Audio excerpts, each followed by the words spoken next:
ზვიად ცეცხლაძის, ვეფხია კასრაძისა და ჯგუფურ ძალადობაში ბრალდებული კიდევ 6 დემონსტრანტის პროცესზე დღეს დაცვის მხარის 2 მოწმე დაიკითხა. ზვიად ცეცხლაძის მეგობარმა ანა პეტროსიანმა ცეცხლაძის დაკავებისას პოლიციელების მხრიდან დანაშაულს ისაუბრა და აღნიშნა, რომ ცეცხლაძე მის საცხოვრებელ სახლში არ დაუკავებია და დაკავების რეალური ადგილი მისი სახლიდან 15 კილომეტრშია. მისივე თქმით, პოლიციელებმა მას ტელეფონი უკანონოდ ჩამოართვეს, რათა დაკავების პროცესი არ გადაეღო. პეტროსიანმა ისიც თქვა, რომ ცეცხლაძის სახლში ხშირად იმყოფებოდა და იქ მოლოტოვის კოქტეილები და საღებავიანი კვერცხები არ უნახავს.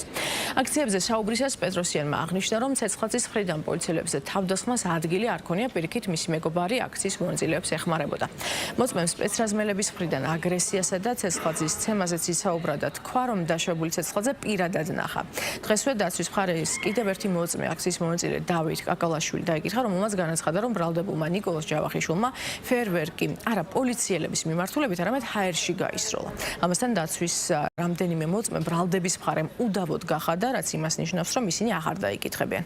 სასამართლო პროცესი ხვალ კვლავ დაცვის მხარის მტკიცებულებების გამოკვლევით გაგრძელდება.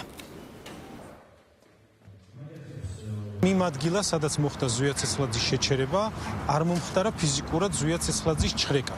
რაც იმას ნიშნავს, რომ ჩხრეკის ოქმში მითითებული ინფორმაცია ზვიად ცეცხლაძის პირადი ჩხრეკის ოქმში არ შეესაბამება სინამდვილეს. ზვიად ცეცხლაძის მეგობარმა ვრცლად ისაუბრა იმ გარემოებებზე, როგორ განვითარდა მოვლენები მისი ჩხრეკისას. ასევე ისიც დაადასტურა, რომ თითქოს ზვიად ცეცხლაძე საცხოვრებელ სახლში იყო დაკავებული, თუმცა რეალურად ზვიად ცეცხლაძეს ფაქტობრივად გადაადგილება შეეზღუდა ადგილზე. შემდეგ მოწმეს, რომელიც ბრალდების დაცვის მხარეს ყავდა წარმოდგენილი, ეს არის ასევე ზვიად ცეცხლაძის ერთ-ერთი ნაცნობი და მეგობარი, რომელიც შეესწრო იმ გარემოებებს, როგორ ვითარდებოდა მოვლენები. ბრალდების მხარის მიერ პოზიციის დაფიქსირების შემდეგ სასამართლომ მიიღო გადაწყვეტილება და ეს მოწმე მიიჩნია უდავოდ. ბექა მარკოზაშვილის გამოკითხვის ოლქში ჩვენ ვხედავთ კონკრეტული შინაარსს, რომ უწყვეტად ვხედავდი ნიკოლოზ ჯავახიშვილის მოქმედებებს, მის გასროლას ფეერვერკის ჰაერში და ამ გასროლას არც ადამიანი დაუზიანებია, არც ადამიანის მიმართულებით ყოფილა და არც შენობა ნაგებობის მიმართულებით. ასევე მნიშვნელოვანი არის ის, რომ